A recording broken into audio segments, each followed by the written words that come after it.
Esta semana, la tertulia de Radio Sefarad.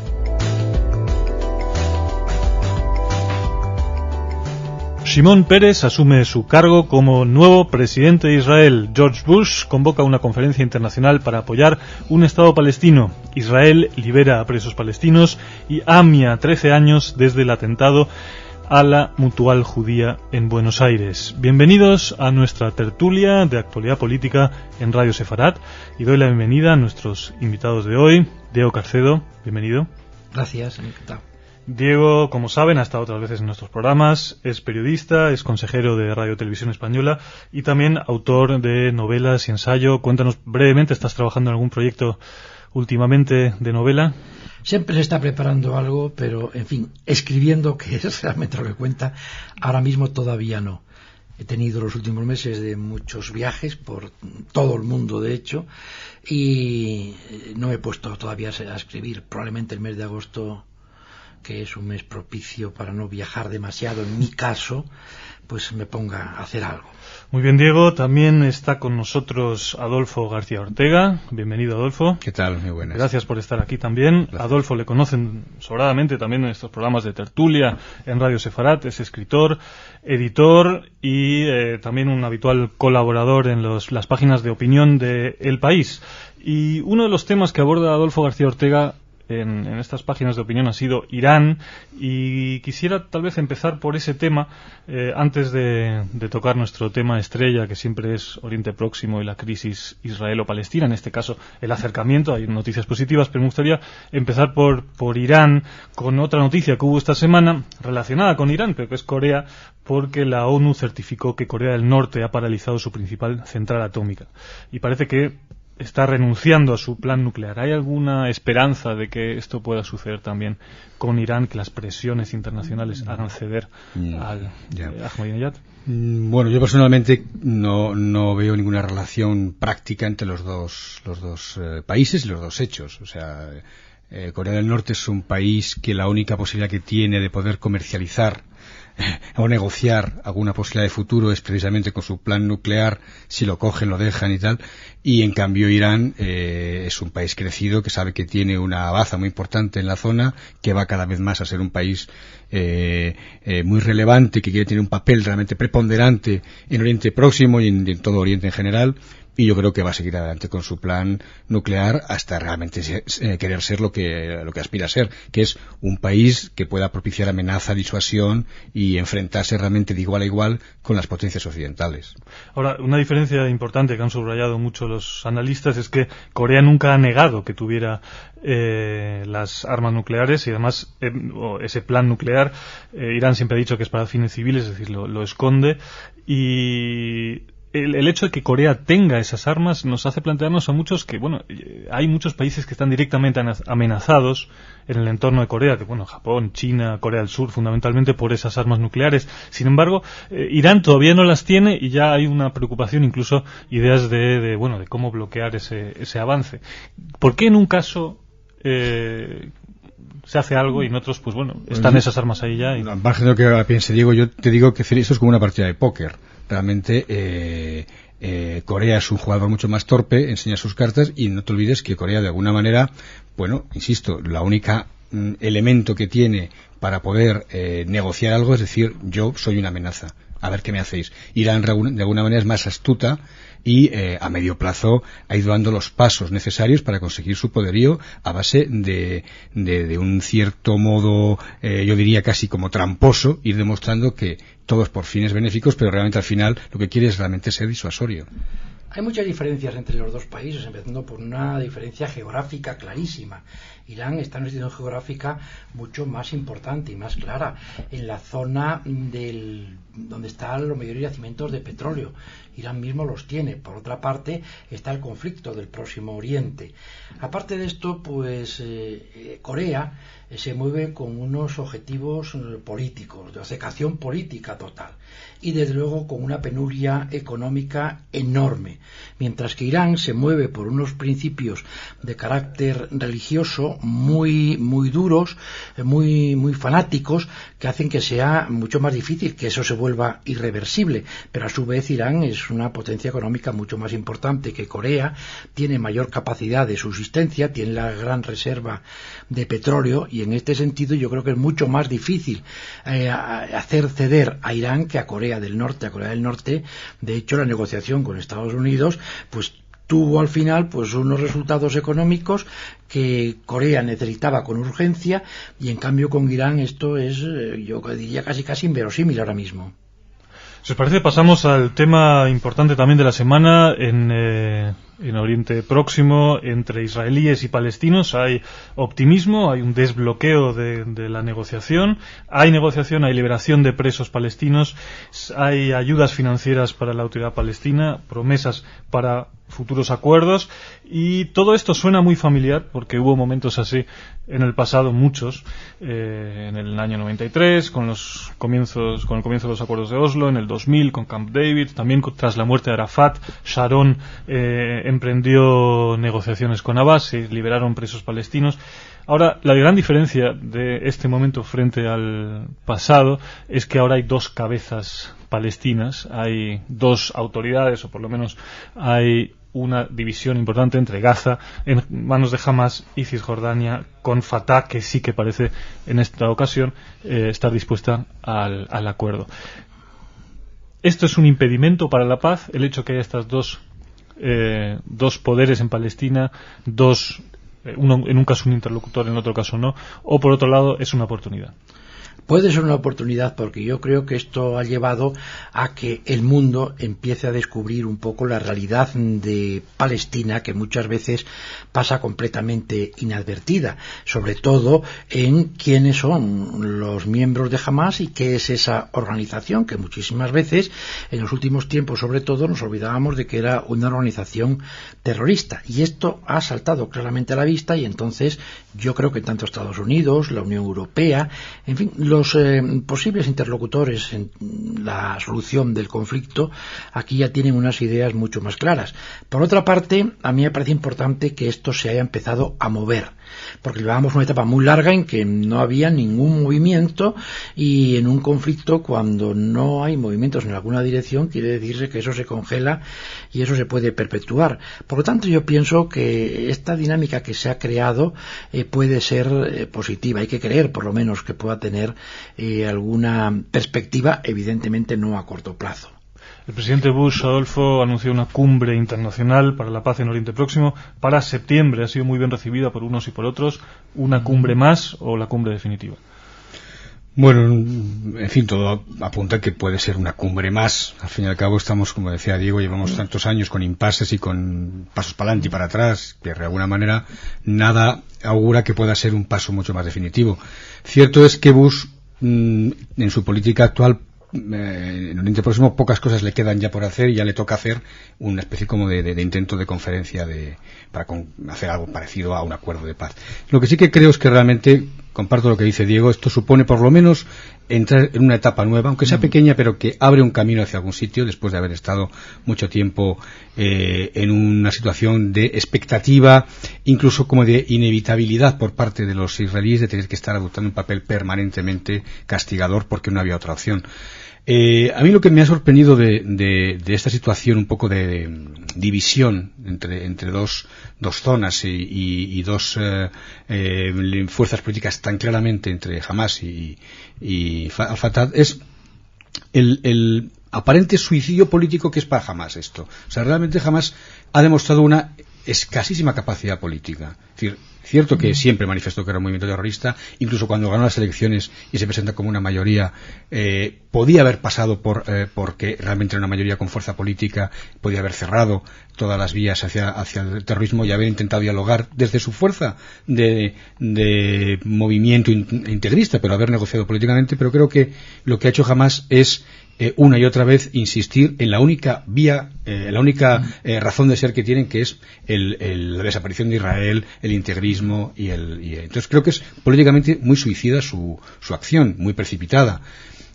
no descartemos, cuando hablábamos antes de Irán, no descartemos el cómo siempre los palestinos, de alguna manera, en todo tiempo, han sido utilizados por las potencias enfrentadas a Israel. Y ahora mismo yo creo que vuelven a seguir siendo utilizados. Es decir, y esa especie de presión para desgastar una y otra vez la imagen de Israel en ese conflicto es algo que le conviene precisamente a Irán y en cierto modo Hamás juega ese papel. Creo que tiene unos líderes muy pobres políticamente y se ven abocados a un suicidio político que tarde o temprano va a acabar llegando. No han sabido renunciar a sus orígenes terroristas, no han sabido aprovechar esa oportunidad internacional y nacional que le dio el buen resultado electoral que tuvieron y haberse convertido en una verdadera fuerza política, y yo creo justamente que esto le llevará a su suicidio. De hecho, pues lo estamos viendo un poco, ¿no? Sí, la situación también esta semana, ¿no? Llegaban noticias sobre Gaza, la situación en Gaza es cada vez más difícil, las situaciones de desempleo, incluso se hablaba de desnutrición. En ese sentido, Alex, te diré una cosa. Yo creo que a los movimientos integristas la miseria de su pueblo siempre les ha favorecido. Es algo que han propiciado. Y en cierto modo, su caldo de cultivo ideológico está en tener a su propio pueblo sometido económicamente, en situaciones de miseria. O sea, que en este suicidio en el que quizá está abocado Hamás, no descartes que políticamente la depauperación de su pueblo forma parte de una política previa, mentalmente previa, ¿no? Sí, porque siempre van a acusar a Israel de esa situación, no a los propios responsables, ¿no? Os quería preguntar también sobre las palabras en la intervención del presidente de Estados Unidos, George Bush, que también hacía un llamamiento muy claro a Israel. Dijo que Israel tiene que aceptar negociar todos los temas pendientes, como los refugiados y Jerusalén, refugiados palestinos, y también, cito, acabar con la ocupación de Cisjordania y detener la extensión de los asentamientos. De alguna manera está pidiendo también a Israel que, tras el gesto de Abbas, de confiscación de armas, de tener el control militar sobre todos esos grupúsculos que existen en Fatah y en la autoridad palestina, que ahora Israel tiene que mover ficha y tiene que comprometerse a llevar a cabo esa política de abandono de Cisjordania. ¿Veis que esto, dentro de la actual política israelí y las tensiones que hay, es factible hacer? A mí me parece que eso es difícil, pero perfectamente factible. Lo de los asentamientos, a mí me parece que eso es perfectamente factible. Lo de Jerusalén me parece mucho más complicado, mucho más difícil, pero también quizá bastante factible. Y lo del retorno de los palestinos que están fuera del territorio, eso me parece que es dificilísimo. A mí me parece que con la situación de Palestina, el poco espacio con que va a contar ese futuro Estado, me parece que permitir ese retorno masivo de millones de ciudadanos que están fuera será un problema muy fuerte e imagino que a Israel le va a costar muchísimo aceptarlo, porque será muy difícil que con esa superpoblación pueda haber garantía de fronteras seguras para Israel. Siempre se habla de algún tipo de compensación económica, algún tipo de negociación que no sea la incorporación al territorio israelí de los refugiados, ¿no? Yo respecto a eso lo que creo es que inevitablemente Israel es la parte que más concesiones tiene que hacer, o al menos más de mayor calado y mayor notoriedad. O sea, a cualquier movimiento pequeño que haga los palestinos, los movimientos de Israel tienen que tener una mayor eco y mayor trascendencia. De estos tres que comentamos, realmente, inevitablemente, tanto la capitalidad como los asentamientos, es obvio que ya hace tiempo que venían planteándose, incluso desde Oslo, y que en cierto modo es dar 1000 vueltas para acabar en una cosa que es inevitable que va a ser así. Lo de los refugiados, yo veo dos cosas ahí. Veo, por un lado, que algo habrá que hacer. No se puede pensar que no van a poder venir nunca, ni todos. Yo creo que habrá cuotas y fases también. Es decir, determinado tipo de refugiado, determinado tipo de determinada generación y determinado número.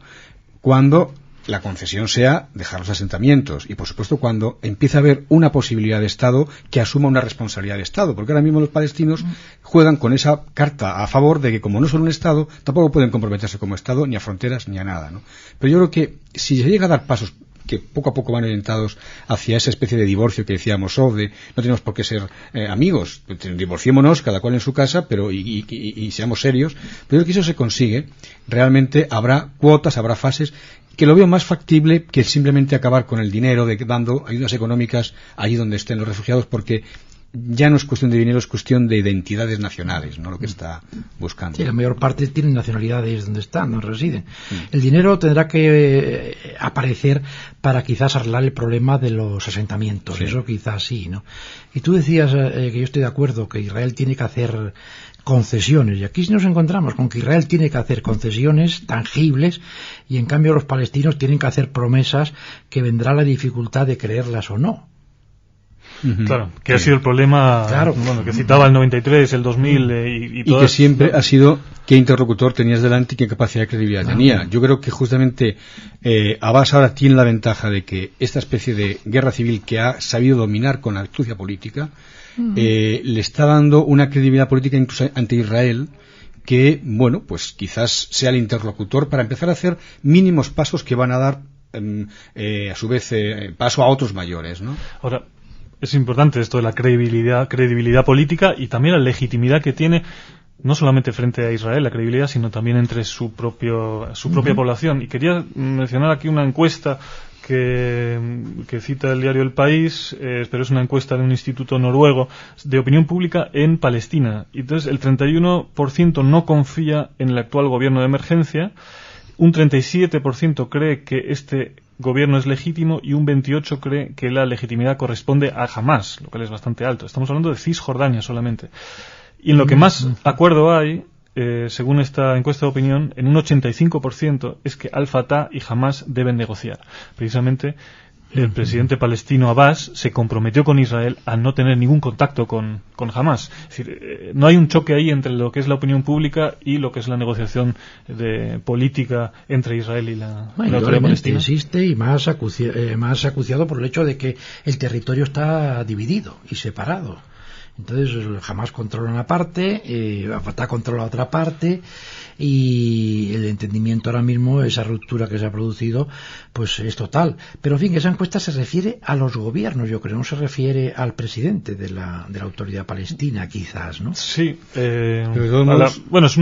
sobre la legitimidad del gobierno palestino. Refleja muy claramente, y hasta te diría que me parece poco, lo que se produjo en las elecciones de hace 2 años, si mal no recuerdo. Es decir, el que haya un 28% de gente que piense que jamás tiene la legitimidad y todo eso, me parece hasta un porcentaje bajo con respecto a lo que supuso las elecciones. Pero posiblemente en Cisjordania el porcentaje de votantes sea más o menos. Cisjordania. Claro, sí. Bueno, pues puede estar en proporción precisamente. Claro. En todo caso, yo lo que creo es que las elecciones que van a hacer ahora, ¿no? En plaza, han dicho que van a hacer anticipadas o algo así, creo que va a ser la prueba de fuego para el propio Abbas. Ahí es donde se va a jugar todo. Si las medio gana, porque no digo que la gane por mayoría, pero que al menos consiga que aislar políticamente más aún a Hamás, yo creo que tendrá la mínima base para negociar algo.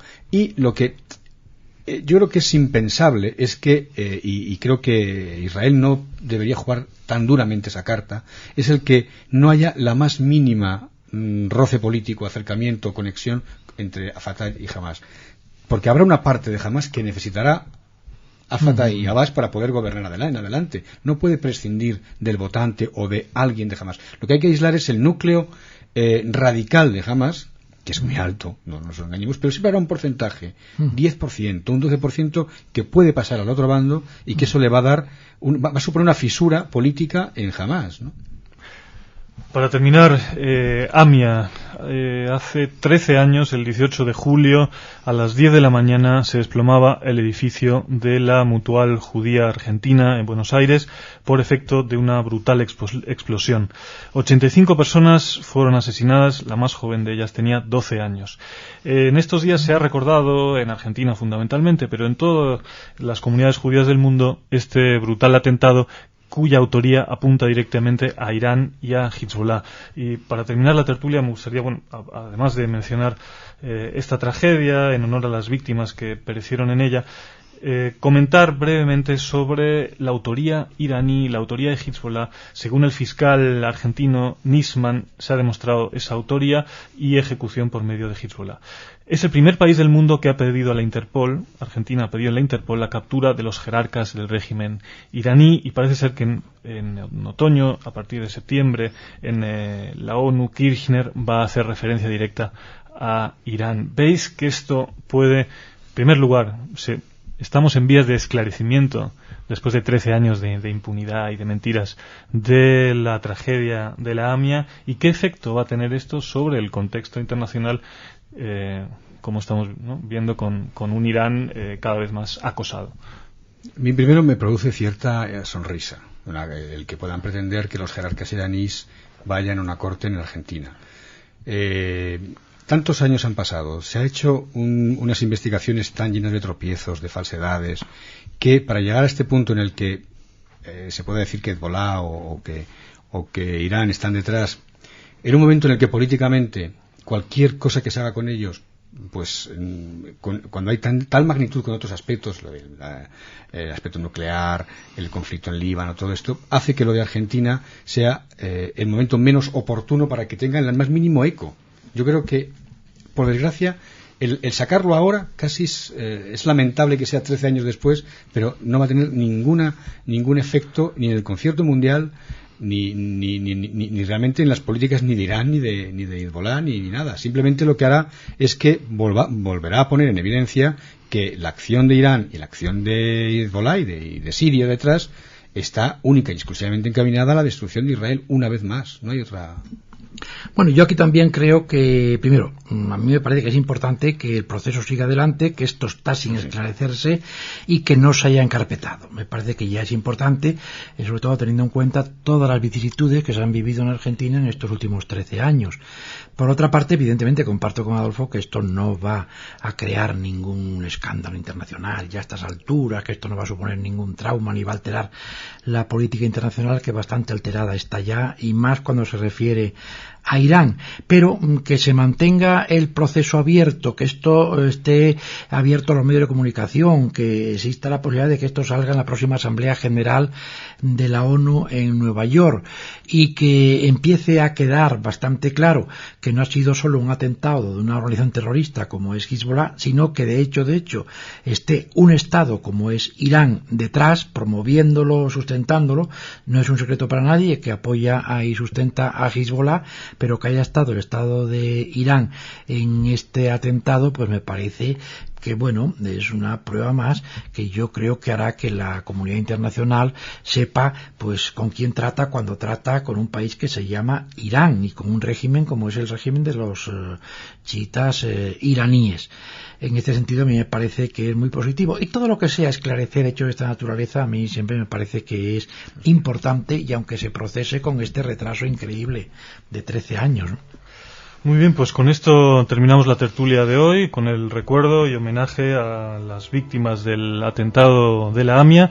Gracias a Adolfo García Ortega por estar hoy con nosotros en la tertulia de Radio Sefarad. A vosotros, gracias. Y Diego Carcedo, muchas gracias también. Gracias a vosotros, encantado. Shabbat Shalom, hasta la semana que viene en la tertulia de Radio Sefarad.